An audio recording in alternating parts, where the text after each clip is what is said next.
There was this peculiar country in European history.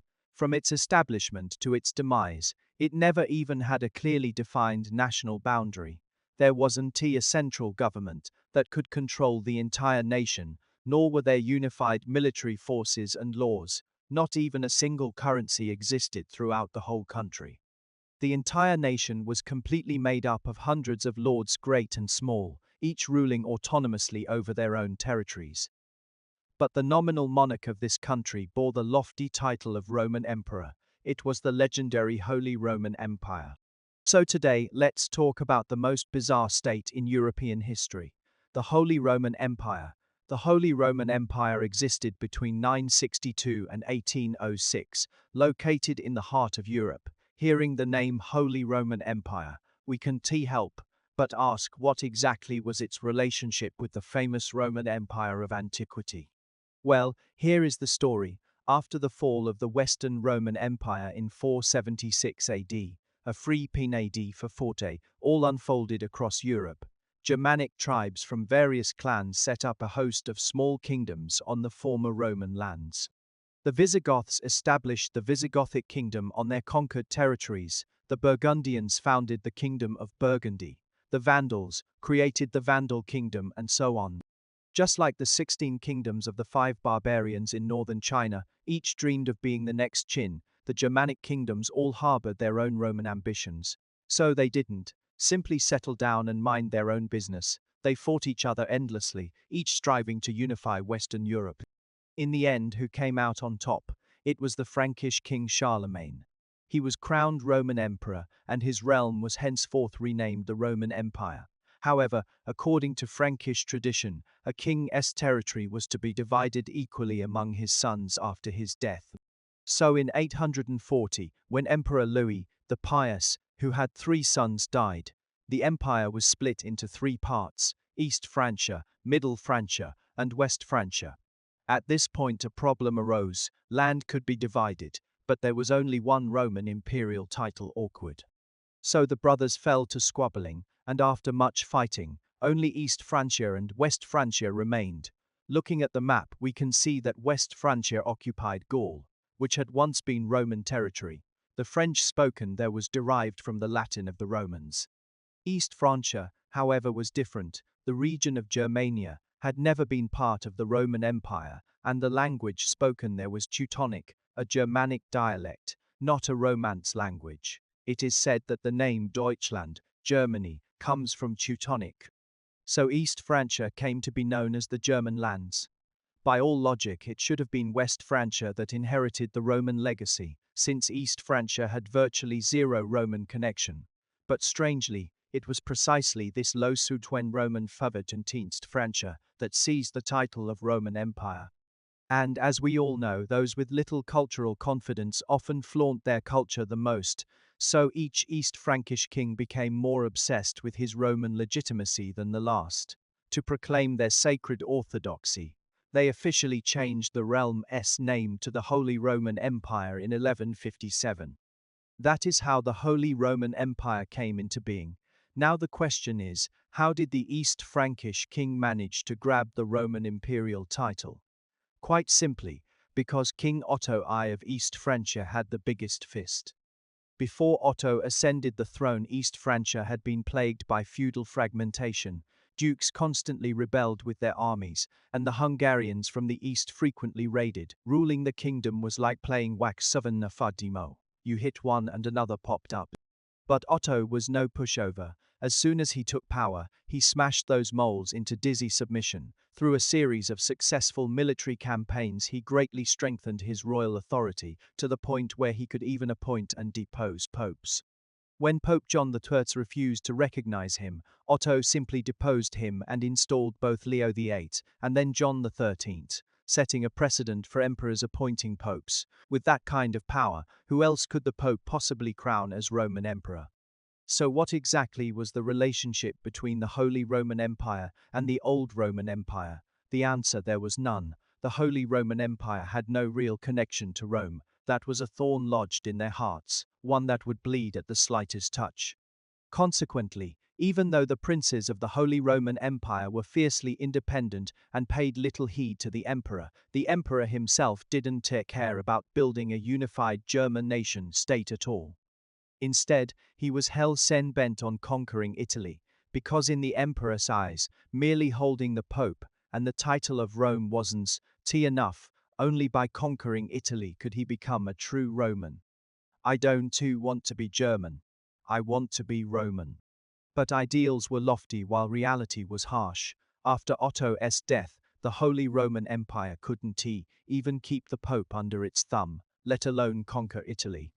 In 1073, Pope Gregory VII actually allied with the Italian nobles and openly attacked the emperor, issuing a decree declaring that papal authority stood above all secular powers, and that the Pope even had the right to depose the emperor. Emperor Henry IV was outraged. What? I haven't even built a real Roman Empire yet, and now my very title as Roman Emperor is in jeopardy. So in 1076, Henry struck back, writing a letter denouncing Gregory VII as a false monk and ordering him to get off the papal throne immediately. However, Pope Gregory VI was not weak either. He directly excommunicated Henry V, expelled him from the church, and even threatened to depose him as emperor. The Holy Roman Empire had always been divided among various dukes and princes who ruled their own territories. Now that they heard about the emperor being excommunicated by the Pope, they found a legitimate reason to rebel against him. They immediately gathered for a meeting and demanded that Henry IV must seek reconciliation with the Pope within a year, or else they would no longer recognize him as their emperor.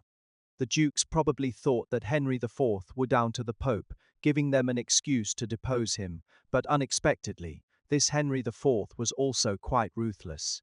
To prevent the dukes from achieving their goal, he bravely stood barefoot in front of the Pope's residence for 3 days and nights under biting cold winds. In the end, he managed to gain forgiveness from the Pope. Thus, with his ability to bend but not break, Henry IV crushed the rebellious ambitions of the dukes and preserved his title as Roman Emperor. With the emperor's title secured, the next step was naturally to conquer Italy.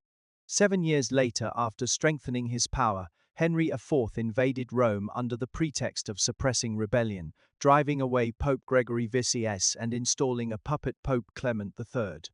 However, before he could enjoy his dream of ruling Rome for long, Robert Guiscard, leader of the Normans in Sicily, responded to Pope Gregory's call and swiftly expelled both Henry IV and his puppet pope from Rome. Thus, poor Henry was left with shattered dreams of ruling Italy and was eventually deposed by his own son Henry V, who caused him to die of shock. It is evident that the Pope is not easy to control, and Italy is even harder to conquer. In 1122 AD, Henry V had no choice but to compromise with the Pope and sign the Concordat of Worms. This agreement was essentially a guarantee that although he was Roman Emperor, he would never interfere in church affairs in Italy. For us who have no dreams of ruling Rome, this might seem insignificant, but remember that since Otto I, every emperor had been striving to conquer Italy at great cost. How could the successors of the Holy Roman Empire bear such humiliation? Thus, when Frederick I ascended the throne in 1152 AD, he immediately discarded the Concordat and set out to conquer Italy again. He invaded Italy 6 times, staining his hands with Italian blood and earning him the nickname Redbeard. It was also he who compelled the Pope to add the title Holy before the Roman Empire to legitimize his rule. This awkward name for the Holy Roman Empire is how it came about. However, Frederick I was a man whose ambitions far exceeded his capabilities.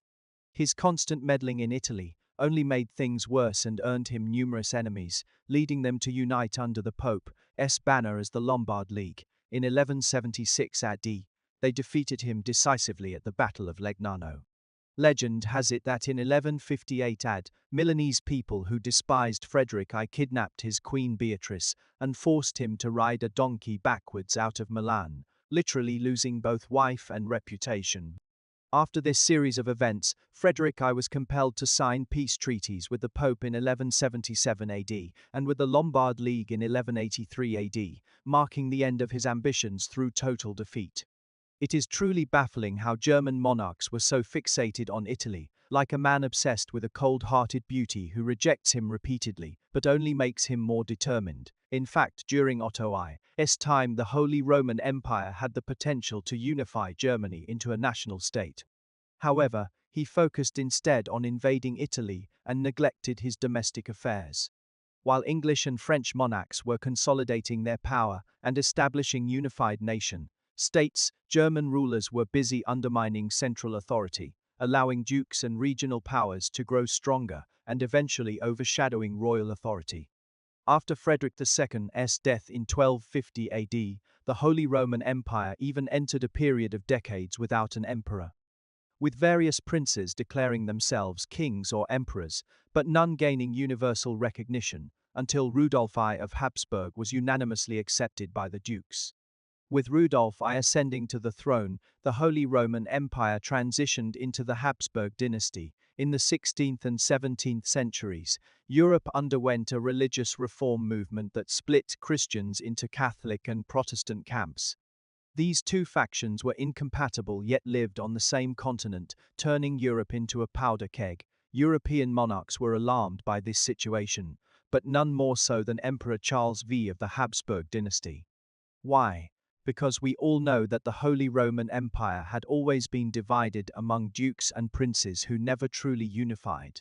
After the religious reform, 224 duchies split further along religious lines, some Catholic and others Protestant. This was clearly a recipe for conflict. Sure enough, not long after Protestant dukes formed the Schmalkaldic League to rebel against Charles V. Although he defeated them at the Battle of Menhelberg in 1555 AD and forced them to sign the Peace of Augsburg, stipulating that subjects must follow their ruler's religion, it was clear to everyone that this solution was only temporary. This contract is just treating the symptoms and not addressing the root cause, you know. Charles V granted religious freedom to the princes, but if they could have tolerated each other's beliefs in the first place, why would they have started fighting over it? Right, as tensions between Catholics and Protestants escalated in the second half of the 16th century, civil war broke out within the Holy Roman Empire due to religious issues. Since Frederick III ascended to the throne in 1440, all emperors of the Holy Roman Empire have been from the Habsburg family. Through marriage alliances and territorial acquisitions, the Habsburgs quickly became one of the most prominent and extensive ruling families in Europe. Charles V not only ruled as the Emperor of the Holy Roman Empire, but also governed Spain, the Netherlands, Austria, and other principalities and duchies. The title of Holy Roman Emperor was legitimized by the Pope of the Roman Catholic Church, so naturally the Habsburgs were on the side of the Catholics. At first glance, it seems like the Catholic camp is stronger, but the Protestant princes in Germany are not fools either. They knew that they couldn't take on the Habsburg family alone and sought aid from other Protestant nations. This turned what was originally a conflict between two groups of princes within the Holy Roman Empire into an international war involving multiple countries. From 1618 to 1648, the 30 Years' War, also known as the Religious War, broke out across Europe. The Catholic camp was led by the Habsburg family and included the Catholic League in the Holy Roman Empire, Austria, and Spain.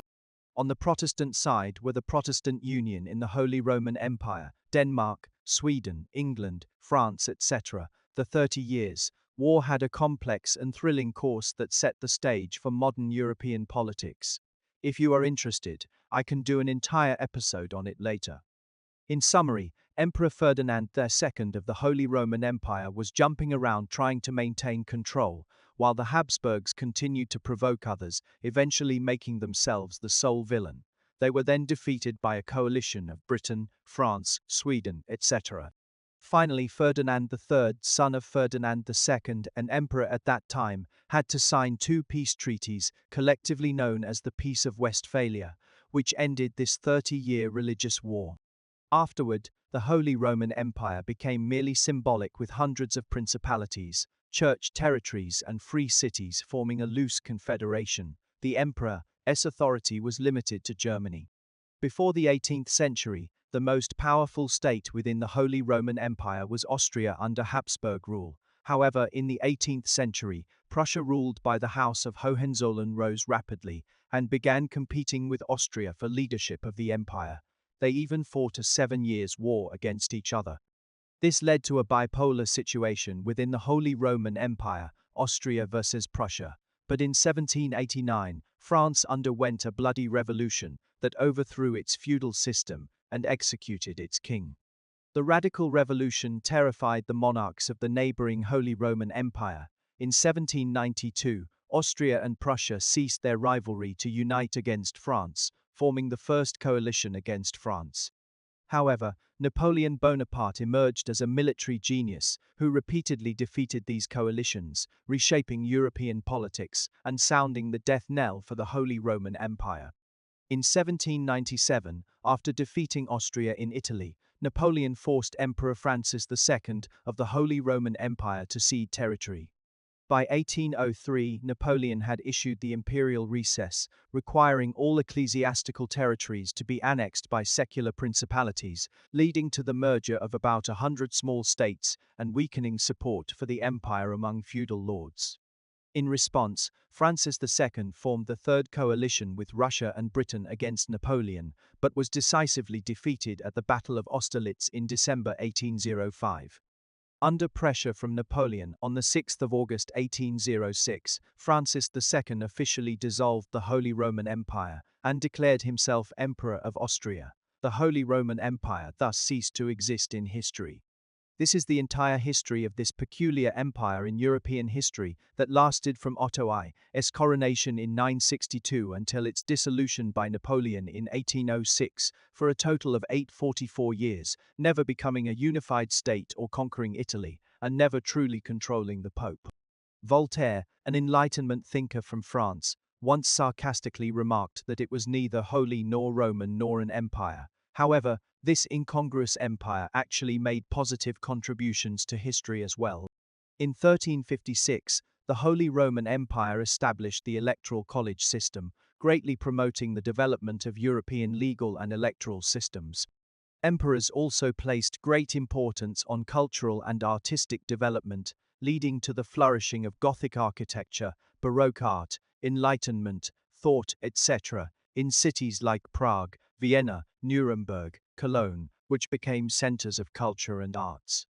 Moreover, its loose organizational structure actually maintained a diverse political landscape in Europe and inspired many supranational political concepts in contemporary times. So, I personally think that the Holy Roman Empire might be a failed country, but it is a successful civilization.